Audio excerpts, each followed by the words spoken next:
stories I wanted. And let's see, this was where, when you're transitioning, is that wherever you're making a transition? Like if you're getting into your car as a transition or walking through a door, there's all these simple, beautifully simple things.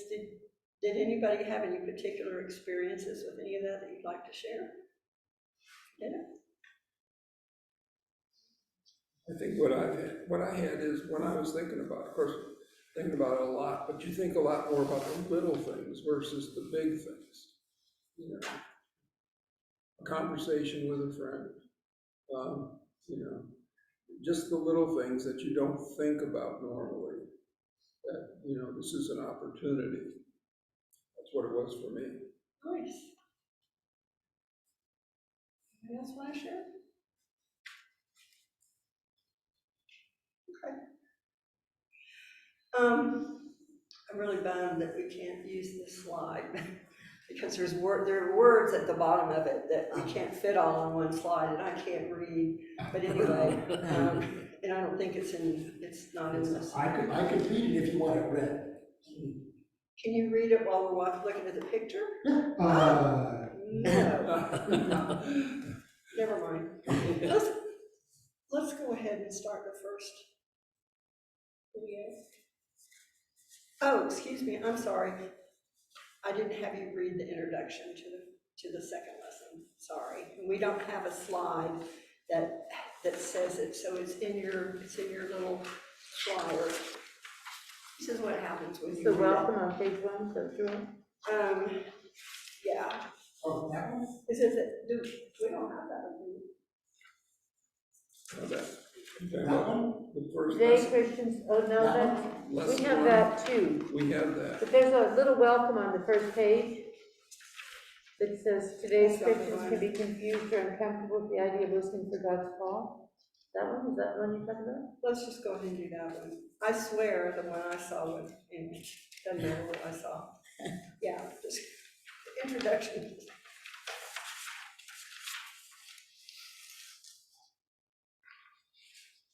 So are we reading lesson 1? I'm confused. You're reading lesson 1. Okay. Oh God, send me this day. Gotcha.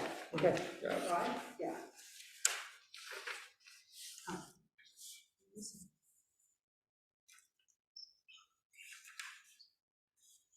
Under the takeaway at the top.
It's going to be like that for years.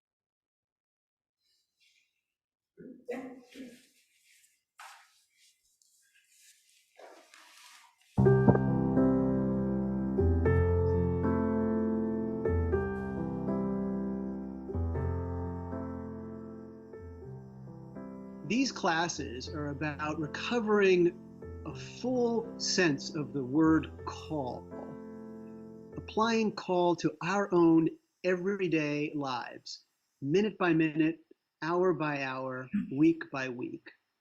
I would like call to be a word that you can apply to your own daily life. I'm inviting you to do that through a series of gentle practices. These are slight behavioral changes that I'm inviting you to do that can open you up to listening and responding to God's call in your life. But they're gentle practices. We don't grow through shame. We grow through applying these things gently, not with great intensity, just trying them and seeing if they're a good fit. The way we're proceeding is by the use of words, shifts, and repetition. So for example, last week, I invited you to use the words, "The work is very near you," paying particular attention to the word work. I invited you to make a shift so that every time you're in a time of transition, you say to yourself, the work is very near you. So you shift your experience of transitions to always say these words. And paying attention to repetition. So every time during your day you go through a door, go up or down stairs, or drive your car, you say these words, the work is very near you. And that opens you up to a different result than you were having before. I also invited you to think about your Camino boots. On one foot to make sure that you were gathering with your worshiping community every Sunday to worship in the beauty of holiness, and that you are entering into a rhythm of daily prayer. Today, I want to build on that daily prayer and share with you a prayer to start saying every day to start off your day. This is a prayer that I've assembled from the two post-communion prayers in Rite 2. The post-communion prayers in Rite 2 send us out into the world that week to do the work God has given us to do. I've turned it into a prayer that we can use every day, first thing in the morning. And it is this, and these words are very important. We're going to keep building on the words of this prayer throughout these weeks, throughout the book. The prayer is, "Oh God, send me this day to do the work you have given me to do, to love and serve you with gladness and singleness of heart. Oh God, send me this day to do the work you have given me to do, to love and serve you with gladness and singleness of heart." I can tell you from my own experience that that begins to orient yourself through the day, and it reminds you each day to keep trying these gentle practices.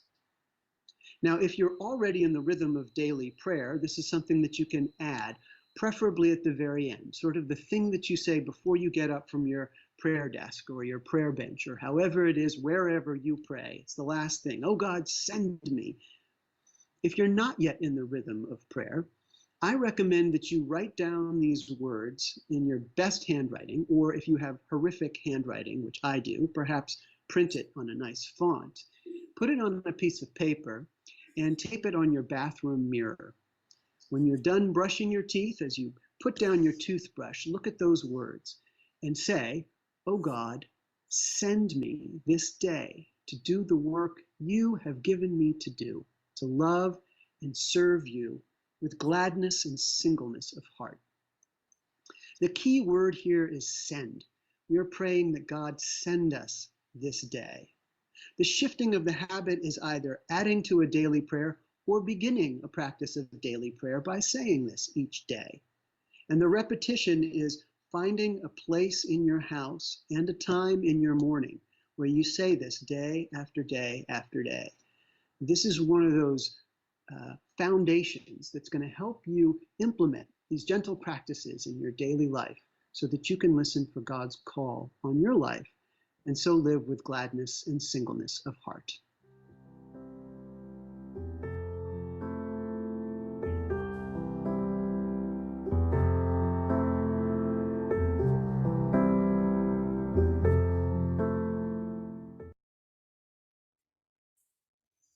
So why do you think it is that he asked that we focus on the word sin in particular.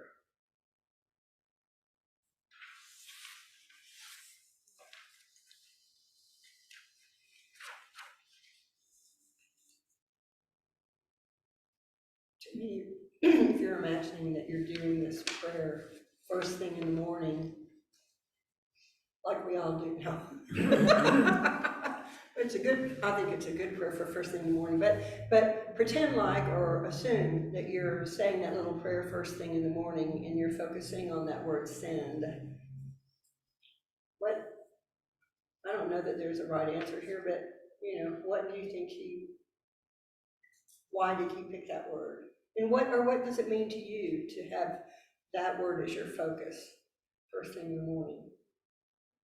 I think it maybe is an invitation to be willing to step out of the normal, the everyday, I do this all the time, I don't kind of,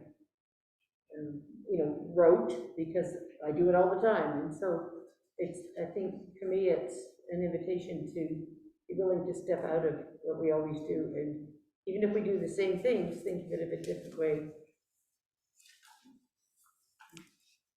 I was thinking something similar, in the sense that it changes the intentionality that I know what I need to do today, and I'm gonna go do, but to say send changes, and it's like the work is very near. Yeah, I gotta go make breakfast, but is that the intentionality of making breakfast is different than, well, I've just gotta make breakfast. That's a work that I can do differently, but send is, again, it's sort of perception, change perception. I also think being sent out is different and it changes during the course of your life. So when I was working in downtown Denver, I was sent out to do the best job I could do at my job, but also to model Christian behavior to my coworkers in a, subtle way, not proselytizing, but being a good Christian. Now that I'm retired, sending out maybe I'm being sent out to clean out that closet in my house, but I'm transitioning from my place of prayer where I'm with God. I'm being sent out to another part of my house to tackle something. So it takes on different meanings, I think, as you go along in your life.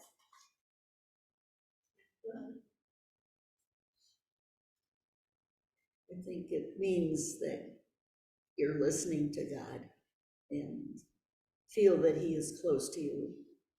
And so He's sort of telling you what to do or how to feel.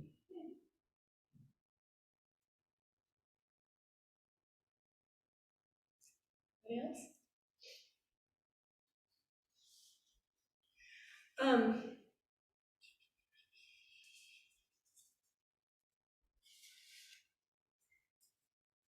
So then would you say, or would you not say, that focusing on that word perhaps puts a different weight on things, that it has a meaning now, a different meaning in and of itself, but then a different meaning in what it is you're going to do once you have been sent. So it kind of has some weight to it, perhaps. I would say for me, it would be, the one word I think of is purpose. Okay. Other than just my usual stuff, I really have a purpose. I've got to get up and, what is it? Maybe, I was going to say maybe similar to that is a sense of responsibility, that you're accountable to the sender. Think about the difference between, in fact, the biblical times and, the servant that their job was to wash the feet of the visitors or the master or whatever, versus Mary washing the feet of Jesus. Same action, perhaps a different purpose and a different kind of reason to do it. Maybe the send elevates the everyday into something holy. And so, if you were one of those servants washing people's feet and it was so ho-hum and it made your mind go in maybe a more negative direction, do you think that it would change that direction if you thought of it in a different way and as though you were doing something holy, right? It's kind of where my head went when you said that. Mm-hmm. Wonder if they did that. or even some of the mundane things I do in my life, if I use that perspective that, oh, I've been sent to do this. Mm-hmm. So can you think of any other words that in your own personal life have some weight that really affect you? The way we say things, the words we use and the way we use them can have a real major effect on people. Can you think of anything that maybe somebody has said to you that's had an impact on your behavior?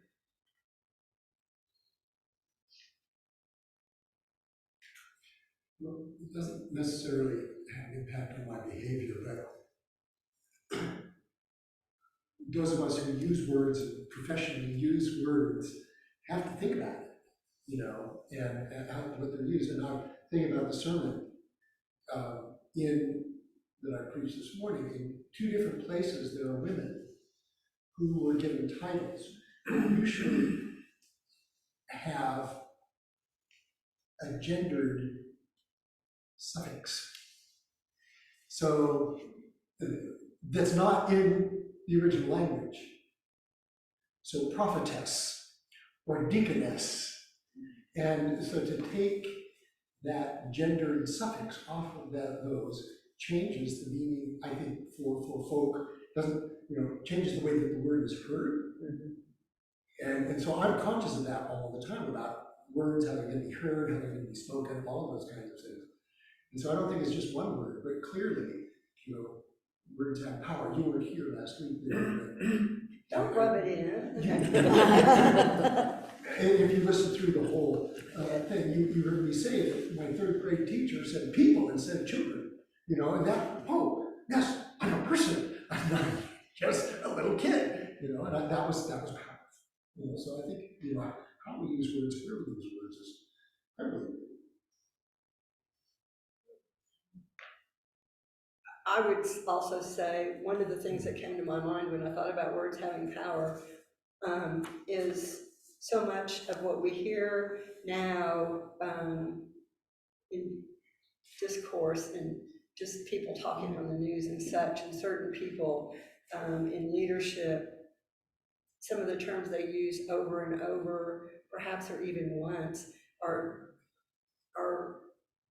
they're powerful in a negative way. They hurt, and to hear them repeated, I think starts changing people's behavior, which is, I also believe, to be the full intention of repeating those things.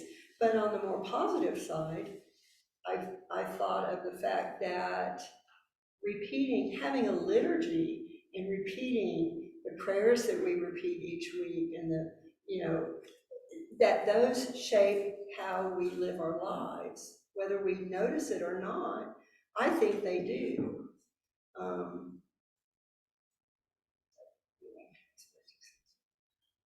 I have a little guy that I teach who's in kindergarten, and this poor baby is already having stress stomach aches because he was going to be tested on reading.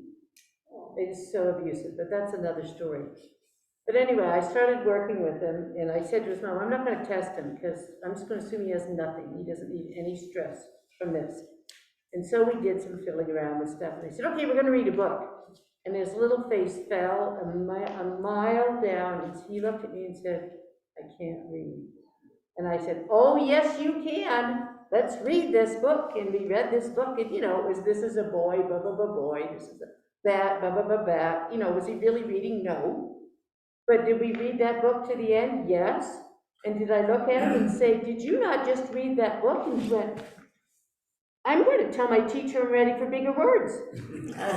So what, all I said was, oh, yes, you can.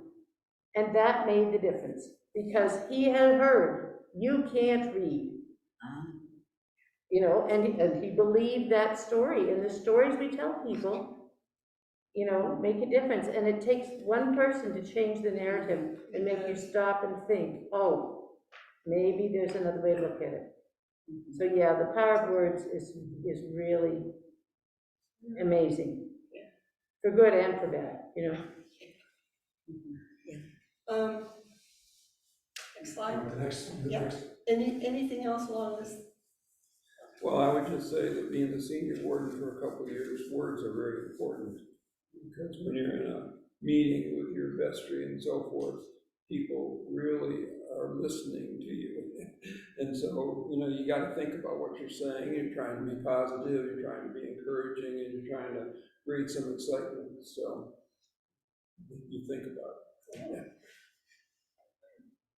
Anybody else? Pop in? what do you want?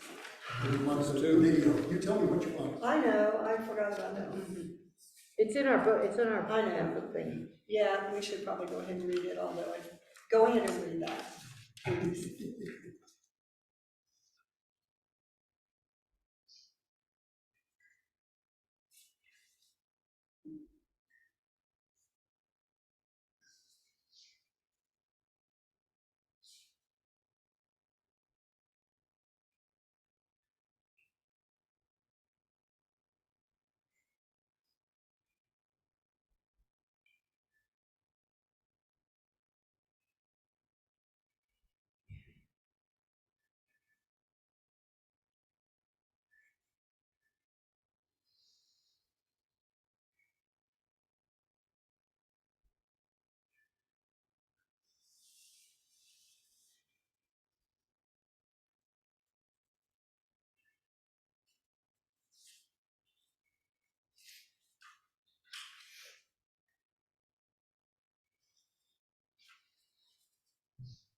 The next gentle practice is to pay attention to human faces. And each time you see a human face, to think to yourself, I'm looking at a person. There's nothing more fascinating than a human face. It's a pleasure to go into a great museum like the Metropolitan Museum of Art in New York or the Louvre and go to those galleries that have fantastic portraits created by master portrait painters like Rembrandt or Velázquez. And the pleasure is that you can stare at that face for as long as you like and it's not rude. And if it's a masterful painting, you start to get some of the depth and the mystery and the ambiguity of a real human face. But no matter how good that painting is, it is still not as fascinating or as deep as any one of the human faces that you are going to see during the course of your day. This is an invitation to look at human faces with new fascination and engagement. The word that we're going to be using that's from the prayer is the word gladness.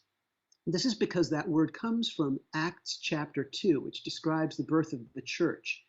And in it, it says that those first followers of Jesus broke bread together with glad and generous hearts.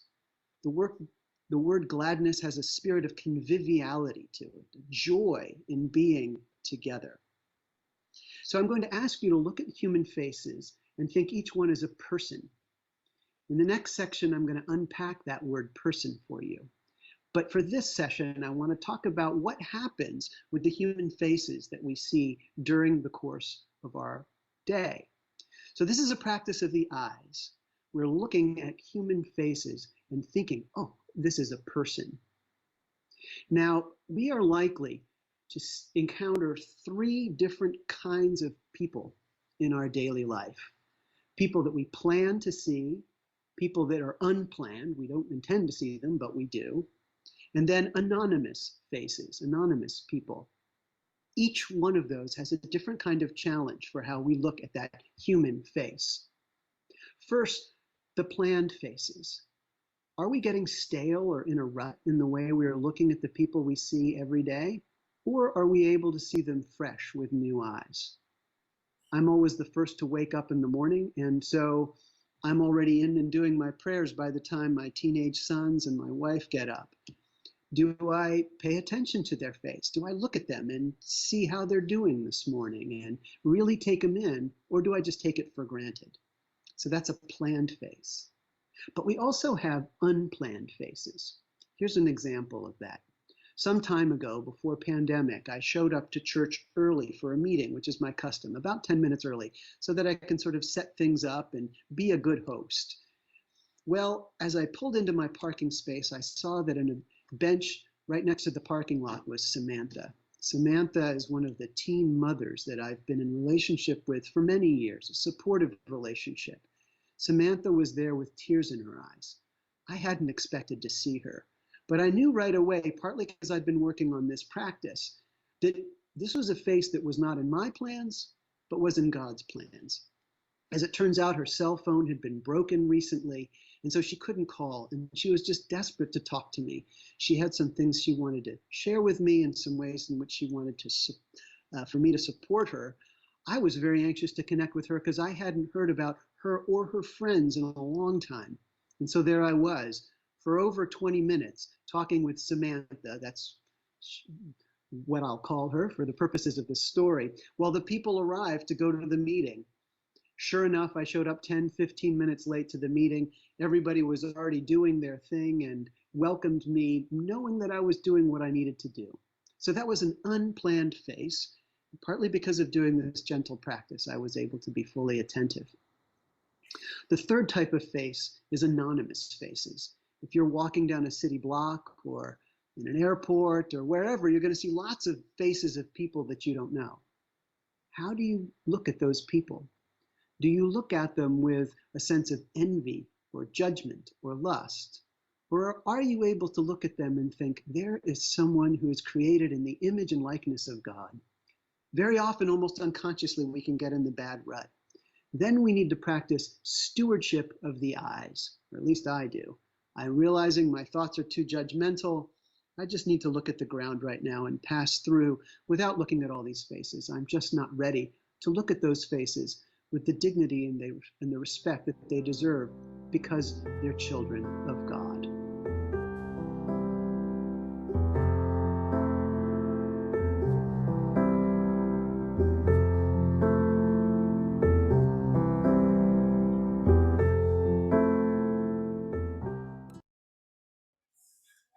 Do any of you have your cell phones with you?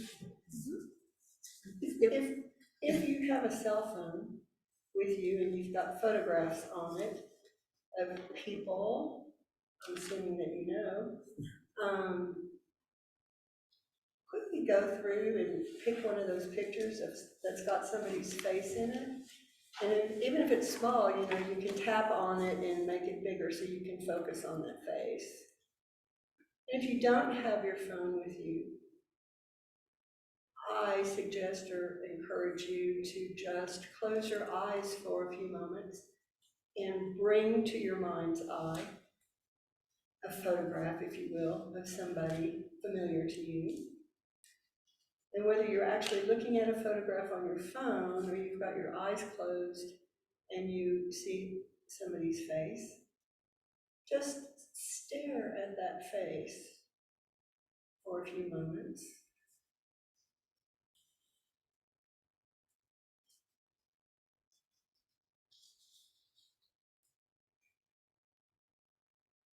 Perhaps looking at the details of the face, perhaps noting things that you've never noticed before about that person's face.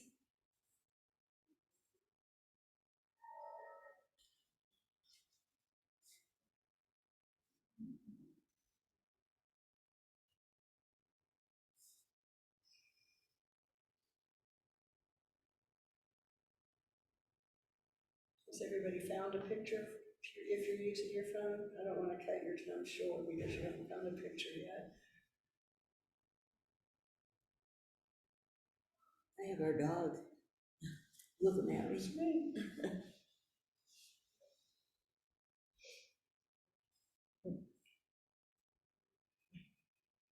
I take pictures of stuff, not people, apparently. Perhaps you can close your eyes and picture the image of somebody then that you know.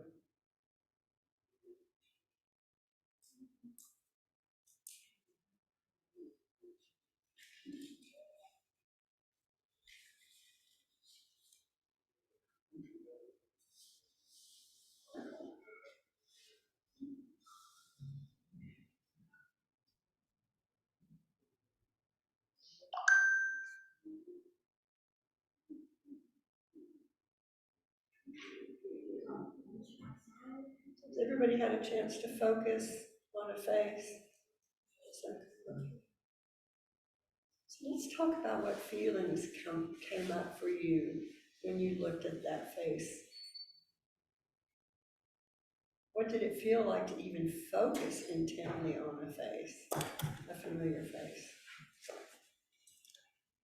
Thinking back on what Christopher just said.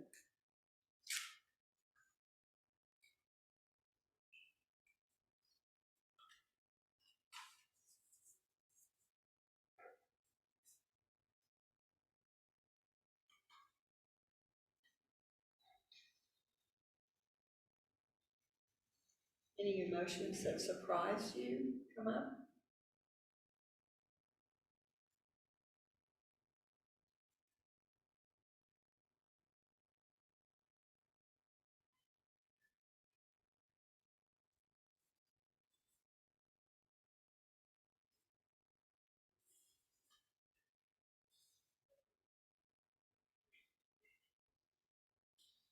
Not really surprising, but this person looks so much younger in this picture, and I can't figure out why, because I don't think this is a really old picture. Maybe it's a happy face.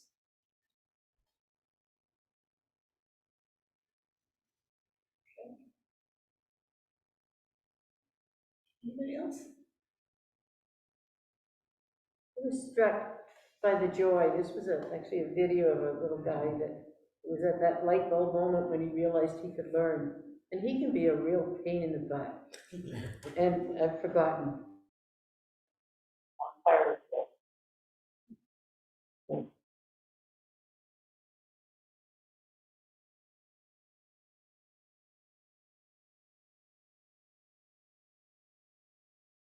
I'd say the picture of my granddaughter.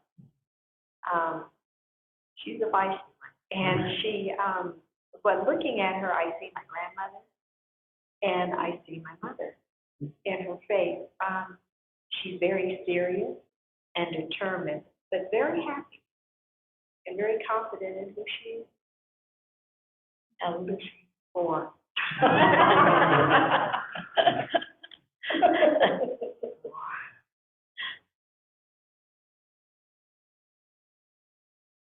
Did it feel odd to focus on one face for a few minutes? One moment. I think part of it feels odd. You know, faces move.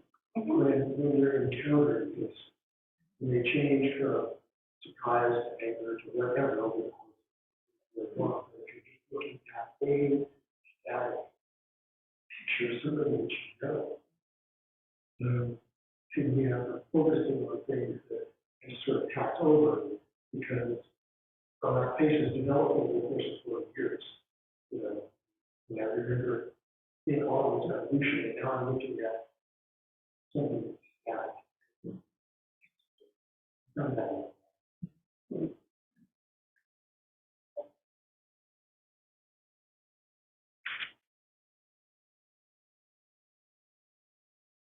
So I would invite you in the next week, if you run across a picture of somebody, not, or a piece of art, that's not very new, like I'm kind of seeing the icon back there, Sinclair.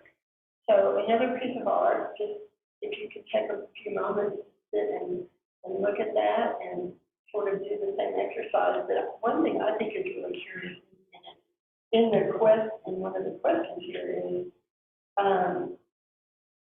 what does it mean that a person's face is captured this way in art? And so to me, when you see that expression on that face, what does that mean? What do you think the artist saw? Were they imposing their beliefs about that individual in the facial expression of that individual? That's real stuff, but I mean, Isn't that the whole, one of the whole sort of mysteries about the Yeah. in the room? yeah, exactly. I think so. And this thing about this section that jumped out at me really at the very end, when he's talking about faces that we see out there, and you can't, I can't say the way he did, but you're not inclined to see God or Jesus or whatever, anything positive in the face of another person. You can't see them, as God's beloved, to choose not to look at them. So, if I can't feel a certain way about person, I need to not look at this person right now. Maybe this isn't the right time. That's kind of fascinating to me. And I think I'll try it. Yeah, So y'all, if you see me walking around like that really struck me too. I had never, I've never contemplated that stewardship of the eyes. That's really interesting. yeah. That's accountability. Yeah, and I know that in antiquity, the church fathers and the theologians always pushed it somewhere else. There was always this thing, you've got to stop doing that because you're showing somebody else something. They weren't talking so much about the stewardship of the eyes, they were pushing it off on somebody else. Women, you have to dress this particular way, rather than men, you have to stop looking in that way. Mm-hmm. So I think that issue of stewardship of the eyes is really fascinating. Anybody have anything else? I don't want to read this next one. I want to just go directly to the video, please. This is my favorite lesson.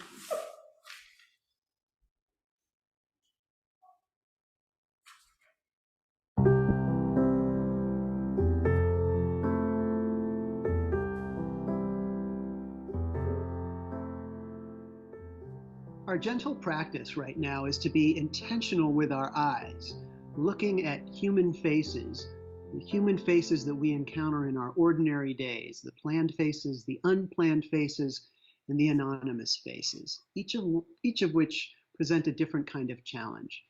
But in each case, we are to think that this person before me is a person, capital P, capital E, capital R, capital S, capital O, capital N. These capital letters hide behind them two other words that I'm going to share with you later that are a kind of secret.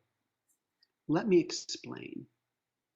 The New Revised Standard Version of the Bible, which is the one that many of us hear and worship on Sunday mornings, has a particular reverence for the name of God. You may remember that God reveals God's name to Moses through the burning bush towards the beginning of Exodus. And God reveals that God's name is I will be who I will be, or I am who I am, which in the Hebrew letters is JHWH. And that name is a sacred name that in the Hebrew tradition was spoken only once a year by the high priest in the Holy of Holies. Otherwise, it was a name that was so revered, it was never spoken out loud. In fact, we're not even entirely sure how you say it. Maybe Yahweh? Every time in the NRSV that those letters appear, JHWH, the translators chose to call it Lord, capital L, capital O, capital R, capital D, as a way of signifying its JHWH, but showing reverence for that name by those capital letters. Likewise, when you see a person, think to yourself that they are a person, but all in capital letters, as a way of expressing reverence for who they are, that they are created in the image and likeness of God. Now, I want to share with you two more words that are underneath the word person, but I ask you to keep them a secret. In the same spirit that Jesus teaches in the Sermon on the Mount, that we are to pray to our Father who is in secret, and our Father who hears in secret will reward you. So please keep this a secret. Don't share it with other people. Just keep it in your own heart. Two words. The first word is theotropic. It may not be a word that you've seen before, but it's a real word. It's similar to the word heliotropic. Sunflowers are heliotropic. Helio, sun, tropic. They tend towards the sun. If you've ever driven by a field of sunflowers, you'll notice that all of the flowers are tilted in the exact same direction, whatever that is. And that's because it's tilted towards the maximum amount of sun. Sunflowers were created to tilt towards the sun. Likewise, we human beings are theotropic. We were created to tilt towards God, to tilt in the direction of God. Now, God gave us free will, which means that if we were all planted in one field, many of us choose to be tilted in other directions. But underneath it all, each human being was made in the image and likeness of God and was created theotropic. Remember that about each face that you look at this day. Theotropic. Theotropic enigma. Each face is a theotropic enigma. Why an enigma? Well, the opposite of an enigma is a cipher. Let me give you an illustration.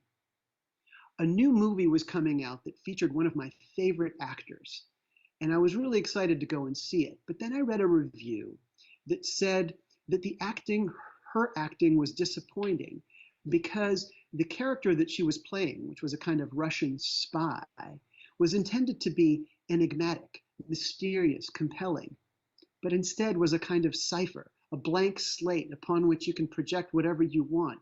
But there isn't that sense of mystery and depth that is given by an enigma. So if we remember that each human face that we're looking at is a theotropic enigma, we are, in our heart and in our minds, giving them the dignity and authority of a creature who was created in the image and likeness of God, tilted towards God and with deep mystery beyond our knowing. Try and think of each face as a person and see if it makes your heart glad.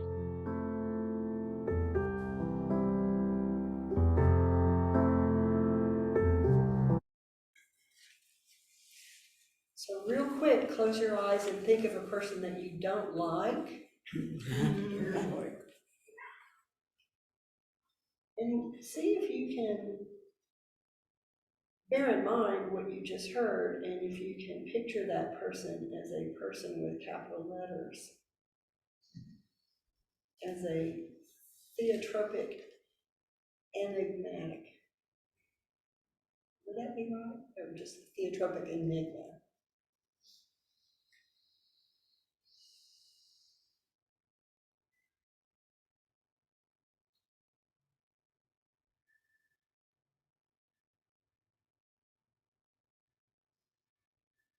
What's that like?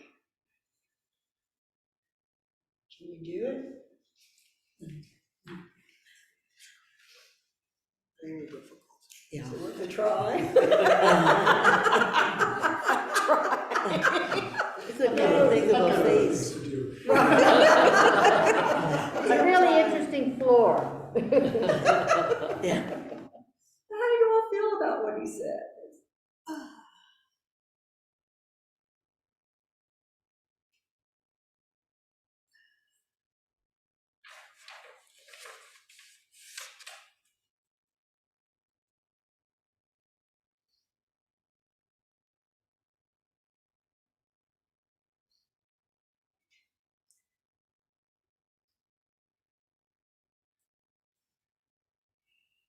Well, I think in general, I would agree with him.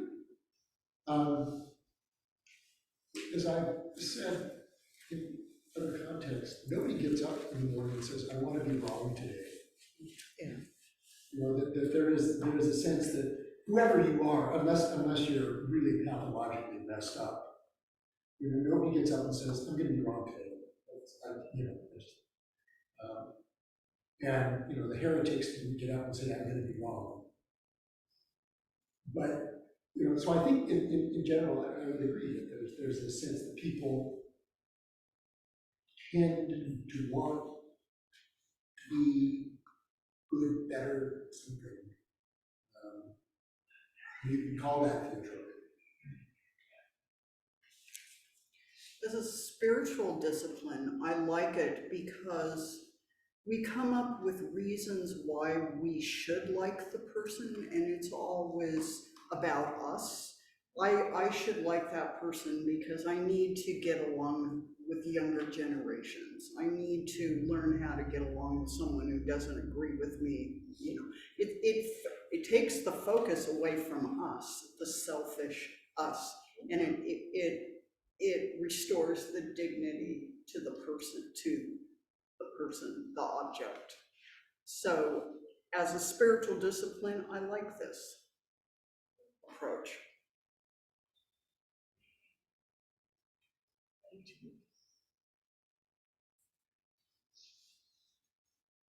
And something happened to me yesterday. I was sitting on the computer working, and all of a sudden the phone rang. And I picked it up, and it was somebody I've been trying to get hold of for the last 3 or 4 months. And instantly I pictured him there. But I was real happy because I had no idea what had happened to him or what was going on. And he had moved on to another church from ours, and he was happy there, and I was happy for him, and I was happy that he was okay. And, you know, and it was just kind of a neat thing. Yeah. How do you look at Putin?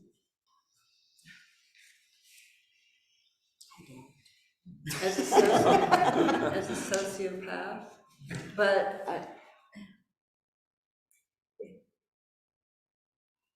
It's hard to describe. and I guess that's why I agree totally with what you said, and that's what I loved about this, is it's hard. It's a great spiritual practice, Yes. I think. For me, certainly a great spiritual practice, and it also brings to mind, in mindfulness, trying to practice it, I can't even say it, anyway, equanimity, yes, is to try to bear in mind that all people are doing the best that they can. And so that's all people. So even the people that I find to be just as despicable as can be, they didn't get that way all on their own. I do believe personally that, well, I do believe we're all created in God's image, and we are all God's beloved. But something happens to people, all of us, along the way, you know, that is beyond our control. And so some of these behaviors that are so awful, they could still be doing the best they can. It's hard to go there, but Sometimes the best I can do is remember that at some point, they were fed at their mother's breasts, and then they weren't evil. What was their mother like? Well, right, but I mean, at some point, they were there, Yeah, you know? yeah. At some point, and they weren't evil then. right. And so if I look at Putin and I have a hard time with that, then I look away because I can't see him as God's beloved Yeah, at no, the I moment. know. It's just very complicated, very It is. understandable, non-understandable. But you know, I struggle with that whole look away thing, because I get that he's saying if you can't look at them with respect, then don't. I get that piece. But somehow looking away seems to be the easy way out. Okay. Yeah, I can see that. Yeah, I guess, You know, I'd rather just look away than wrestle with the fact that I have the feelings that I have for that person. You know, because it's my feelings that are making me uncomfortable, not them. okay, well, could it be both and? Well, and that's not to excuse whatever their behavior is. No, but I mean, looking away and trying to wrestle with it at the Oh, same yeah. time. Yeah, but you didn't say that, you know. It was just I know. You know, I mean, it just struck me as, well, that's really convenient, but, you know, can I really walk down the hall like this? I know. So we need to end, but just remember, you'll have your little paper with you. Try and